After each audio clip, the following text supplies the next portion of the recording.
Hai, Assalamualaikum semua, nama aku Alif. Selamat kembali ke channel aku Marjans TV. Welcome to another video from my channel. Bagi mereka yang baru sampai ke channel aku, thank you so much sebab klik video ni. Okay, so bagi korang yang baru tu, jangan lupa subscribe, sebab insyaAllah banyak lagi video-video yang korang akan suka. Yes, korang boleh tengok juga video-video yang sebelum ni yang memang dah sedia ada. So feel free to subscribe, to share the words and everything. Bagi mereka yang dah lama sampai, bagi mereka yang dah lama setia menanti video-video aku, thank you so much. Aku ingin minta maaf sebab dah lama sangat aku tak buat video. It's been very hectic month, bulan yang sangat busy bagi aku, keluarga aku dan sebagainya. Bagi mereka yang follow perkembangan aku dekat Instagram ke, dekat aku punya community wall ke, insyaAllah korang boleh tahulah sebab apa.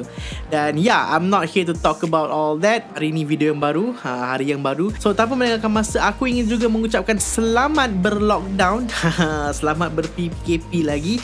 Bagi mereka kat luar sana yang tak perlu keluar, tak payah keluar lah. Jadi bila kata pasal lockdown ni, banyaklah nak tengok movie. Okay, movie-movie yang aku cari nak tengok sebab dah cuti duduk kat rumah lama ni kan. Aku terlintas sebuah movie pasal Joker, right? Movie Batman Dark Knight. Aku baru sedar bahawa aku punya favourite taksub kepada movie ni masa dia keluar dulu mula-mula, aku tak ingat tahun bila, masa tahun 2008-2009 macam tu. Aku tengok filem ni dekat wayang lebih daripada 8 kali. Yes, aku pergi tengok wayang dengan kawan aku lah, aku pergi dengan kawan-kawan lain lah, apa benda lah, aku pergi tengok seorang lah. Memang banyak kali aku tengok filem ni kerana satu benda, kerana watak villain dia, alright, watak antagonisnya yang dimainkan oleh Heath Ledger, iaitu di Joker. Lakonan dia sangat-sangat mantap. Aku dapat rasa apa yang dia cuba sampaikan. Aku dapat feel gaya penyampaian dia tu memang betul-betul sampai dan kena pada aku.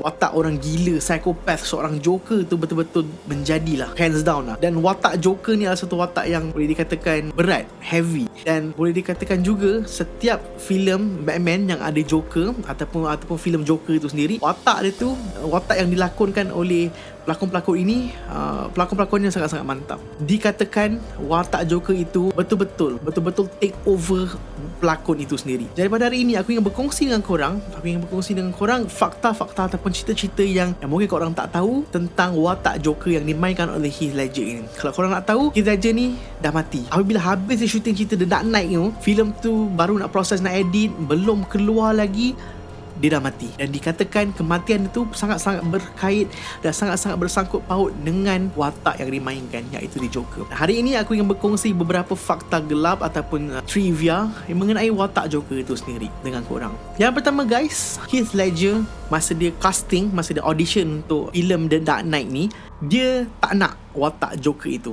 Watak yang dia nak adalah Batman. Dia nak jadi Batman. Tetapi macam biasa, producer yang interview dia, producer yang buat castingan dia, pengarah yang castingan dia, Christopher Nolan, tengok dia, memang orang boleh nampak bahawa watak yang sesuai untuk Heath Ledger ini adalah Joker. Pilihan itu tepat dan betul kerana watak Joker itu dilakonkan dengan jayanya sehingga memenang Oscar sebagai one of the best actor pada tahun ketika itu. Jika dia tidak menerima watak Joker ini, mungkin Heath Ledger tidak akan diingat sehingga sekarang tentang kehebatan lakonan beliau. Dan jika Heath Ledger tak ambil watak ini, kemungkinan besar dia tak akan mati.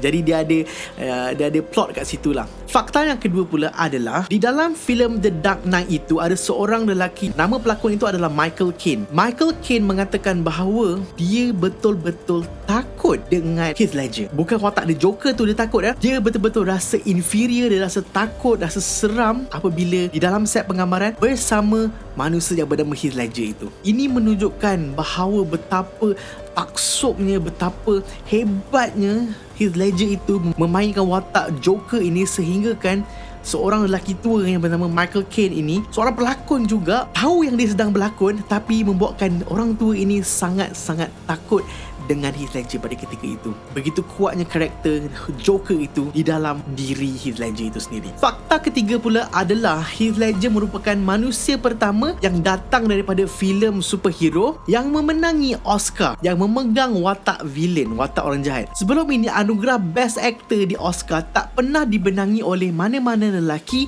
yang melakonkan filem superhero dan juga yang memegang watak antagonis ataupun villain. Tetapi Joker telah menaikkan nama Heath Ledger sebagai pemenangnya. Kerana apa? Kerana watak yang dimainkan itu, lakonan yang disampaikan oleh Heath Ledger itu betul-betul menarik perhatian juri yang betul memberikan kesan kepada keseluruhan filem itu sendiri. Kalau korang nak tahu, pada tahun 2020, Joaquin Phoenix yang melakonkan watak Joker juga dalam filem Joker turut memenangi Oscar di kategori The Best Actor menerusi watak The Joker. Itu yang aku katakan, bila watak Joker itu dimainkan oleh seseorang itu, watak itu betul-betul macam memasuki tubuh badan ataupun pelakon itu sendiri, sehingga kan manusia-manusia yang melakonkan watak Joker itu betul-betul memberi kesan dan impak yang begitu kuat dalam diri mereka. Fakta yang keempat pula adalah Heath Ledger mengambil keputusan untuk mengurung dirinya dalam isolation, jauh daripada ahli keluarga, jauh daripada semua orang selama sebulan lebih. Duduk seorang-seorang hanya untuk mendalami watak Joker ini. Sepanjang dia duduk dalam isolation itu, dia tidak berhubung dengan semua orang. Satu manusia pun dia tak berhubung kerana dia nak rasa sendiri bagaimanakah perasaan manusia berada di tahap psikotik di mana mereka rasa sakit jiwa, mereka rasa resah, mereka rasa macam nak macam kau bayangkan kalau kau tak bercakap dengan orang, kau tak jumpa orang selama sebulan lebih. Itulah yang dia nak rasa tu. Itulah dedication yang diambil oleh Heath Ledger dalam watak Joker ini. Kalau korang nak tahu berapakah bayaran gaji Heath Ledger dalam untuk filem The Dark Knight ni, adalah 20 juta US dollar, guys. Untuk dia seorang, satu manusia pelakon Heath Ledger tu 20 juta. Dan kerana itulah bayarannya begitu mahal dan sebagainya, mereka ni, pelakon-pelakon Hollywood ni, betul-betul mengabdikan diri mereka untuk watak tersebut. Dan antara yang dilakukan oleh Heath Ledger adalah mengurungkan dirinya selama lebih pada sebulan untuk merasai sendiri pengalaman menjadi gila itu real. Fakta yang kelima di dalam list ini adalah Heath Ledger meminta Christian Bale, pelakon yang melakonkan watak Batman itu, memukulnya dengan betul, memukul dengan realnya, betul-betul tumbuk dia, betul-betul bantai dia di dalam lakonan itu. Di dalam scene mereka bergaduh, di dalam scene mereka bertekak, mereka bertumbuk dan sebagainya, dia merayu kepada Christian Bale untuk betul-betul hantam dia, betul-betul bantai dia, sebab dia ingin mengeluarkan benda yang real, reaksi yang real apabila dibantai oleh Batman. Itulah cerita dia. Dan untuk benda ni, dia juga refuse untuk menggunakan double ataupun stuntman dalam scene ini, semata-mata ingin mengeluarkan the real expression ataupun the real emotion, the real acting apabila Christian Bale atau Batman bantai dia. Fakta yang seterusnya adalah Heath Ledger ini, dia ada sebuah journal ketika penggambaran filem itu yang dipanggil The Joker's Journal. Journal itu membuatkan ramai kru dan juga pelakon dalam set The Dark Knight itu takut dengan apa yang dilakukan oleh Heath Ledger ini. Kerana apa, guys? Di dalam buku itu, dia sentiasa menulis ayat-ayat ataupun kata-kata yang berbunyi seperti orang gila, yang di dalam urge untuk membunuh, dia dalam kata-kata yang melambangkan bahawa keperitan, kepedihan, kesakitan dan sebagainya. Dialog-dialog lah, senang cerita, untuk menggambarkan bahawa kegilaan itu adalah real dan benda tu dia simpan setiap benda kerana dia tidak mengharapkan skrip yang diberi. Dialog yang diberi tu apa semua tu dia cuma menggunakan sebagai guideline, dan selebihnya memang dia betul-betul improv, menggunakan kata-kata sendiri, ayat-ayat sendiri yang membuatkan watak itu real, yang dikeluarkan, yang dilahirkan oleh seorang manusia yang gila. Ramai kru-kru tidak bersetuju dengan tindakan Heath Ledger, seolah-olah macam terlalu obses ataupun terlalu taksub dengan watak ini. Fakta seterusnya adalah Heath Ledger banyak improv. Dia suka improvise, ad-lib, dialog ataupun skrip-skrip yang dilakukan, yang diucapkan di dalam filem itu. Dan setiap benda yang dia improv tu sangat-sangat brilliant, sangat-sangat real, sehingga kan banyak, boleh dikatakan hampir 90% benda yang dia improv tu pergi ke final cut. Maksudnya producer, editor, director suka dengan apa yang dia improv, dan mereka guna pakai improvisation tu di dalam final cut untuk filem tersebut. Sebab itulah aku cakap tadi, apa yang dikeluarkan daripada mulut dia dalam filem ini, kata-kata yang disampaikan, ucapan yang dilakukan dan sebagainya, itu adalah benda yang terhasil daripada buku ataupun journal The Joker itu sendiri, apa yang beliau rasa benda tu sangat gila, sangat dark, sangat sadis, dia tuliskan dalam buku itu untuk dijadikan reference, untuk dijadikan bahan dialog ketika penggambaran yang sebenarnya. Itulah yang membuatkan watak Joker itu betul-betul pops out, betul-betul membuatkan realnya watak Joker sampai orang benci gila dengan watak Joker tu kerana improvisation yang sangat-sangat bijak. Seterusnya, fakta ni aku suka sangat. Apakah faktanya itu? Heath Ledger buat dia punya makeup sendiri. He did his own makeup. Professional makeup ada kat situ hanya untuk touch up untuk memastikan semuanya macam okay to be on camera dan sebagainya. Tetapi the idea of the makeup, cara dia makeup untuk initial plan apa semua tu adalah dilakukan sendiri oleh Heath Ledger. Ini kerana dia tak nak makeup yang dia pakai itu, muka badut itu nampak terlampau professional. Sebab dia nak nampak ini datang daripada seorang manusia yang bukan professional makeup, tetapi adalah seorang yang gila, seorang yang psychopath, seorang pembunuh, seorang yang jahat, seorang villain yang ingin put makeup on himself. So itulah yang dia buat. Dia tak nak orang pro makeup, dia makeupkan sendiri. Alright, dan kemudian barulah makeup artist ni touch up supaya continuity tu ada. Fakta seterusnya di dalam filem ini, Heath Ledger dikatakan sering ataupun dikatakan selalu menampakkan dirinya sebagai seorang yang gila, seorang yang macam huhara kan. So apa benda yang Heath Ledger suka buat adalah main skateboard. So dia memang terkenal, memang suka main skateboard dan sebagainya. Tetapi dalam filem ini, apa yang dia selalu buat adalah memakai baju Joker, makeup Joker dan sebagainya, dan dia akan freely roam around set dan sebagainya menggunakan skateboard dia sambil mengeluarkan kata-kata yang gila aku cakap tadi tu. Dia rambling, bebel macam orang gila dan sebagainya. Dan itulah yang selalu dia buat walaupun sebelum dia punya watak tu start berlakon ke apa sebenarnya. Dan itulah yang dia selalu buat sebab dia nak sentiasa berada dalam keadaan euforia, dalam keadaan yang hype, yang gila-gila tu.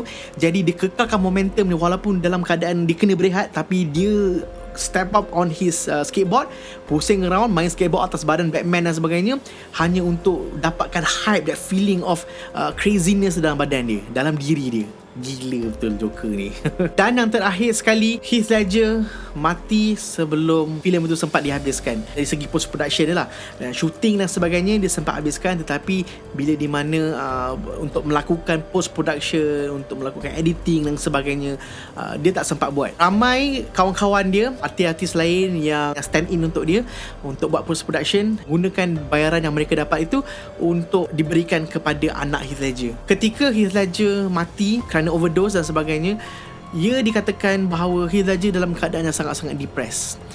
Dia tidak dapat tidur, dia tidak dapat melakukan benda-benda yang perkara orang normal buat. Sebab ini kerana jiwa dia, ini kerana watak dia Joker itu memainkan peranan yang sangat-sangat berat di dalam diri Heath Ledger itu, menyebabkan dia dalam keadaan depression ataupun keadaan kemurungan yang sangat-sangat serius. Dia betul-betul memahami watak itu, dia memahami kepedihan watak itu, dia betul-betul mendalami kepedihan-keperitan Joker dalam filem itu, membuatkan dia tidak boleh untuk hidup secara normal selepas syuting itu. Benda yang dia lalui, kemurungan yang dia lalui itu menyebabkan dia membuat benda yang dia tak pernah buat sebelum ini. Kerana itu jugalah industri Hollywood, the people in the industry, orang-orang kawan dia apa semua, betul-betul percaya bahawa Joker ataupun watak Joker itu telah take over Heath Ledger. Heath Ledger mati bukan kerana dia mengambil nyawanya. Heath Ledger mati kerana nyawanya diambil oleh Joker. Itulah kisahnya. Kenapa aku suka cerita ini, kenapa aku suka watak Heath Ledger ini, kerana dia seorang penjahat yang berfalsafah. Aku tak kata benda yang dia buat tu betul, tetapi apa yang dia sampaikan tu kita boleh rasa. Dia pedih, dia sakit dan sebagainya, kita boleh rasa. Dan itulah yang membezakan seorang pelakon dan seorang pengkarya. Dia betul karyanya dia deliver, dia bagi supaya kita dapat rasa apa yang dia rasa. He did a good job. Okay lah guys, jadi sampai di sini saja video pada kali ini. Aku hanya nak share beberapa fakta ataupun kisah ataupun trivia yang mungkin korang tak tahu mengenai Joker ini ataupun Heath Ledger ini. Right, aku nak berkongsi juga dengan korang filem kegemaran aku, one of the favourite film yang aku of all time is the Batman punya trilogy. Kalau korang nak tengok, dah tak boleh tengok dah dekat Netflix. Aku rasa Netflix dah tak ada dah. Apa yang aku buat adalah aku beli filem ni dekat Apple TV. Harga 3 filem ini adalah lebih kurang RM99 kot, RM99 ataupun RM100 macam tu. Aku beli filem ni dan aku boleh tengok bila-bila masa dekat Apple TV, dekat aku punya laptop, dekat aku punya Apple TV, dekat apa-apalah segala device yang berkaitan dengan Apple TV ni. Really enjoying the film by Christopher Nolan.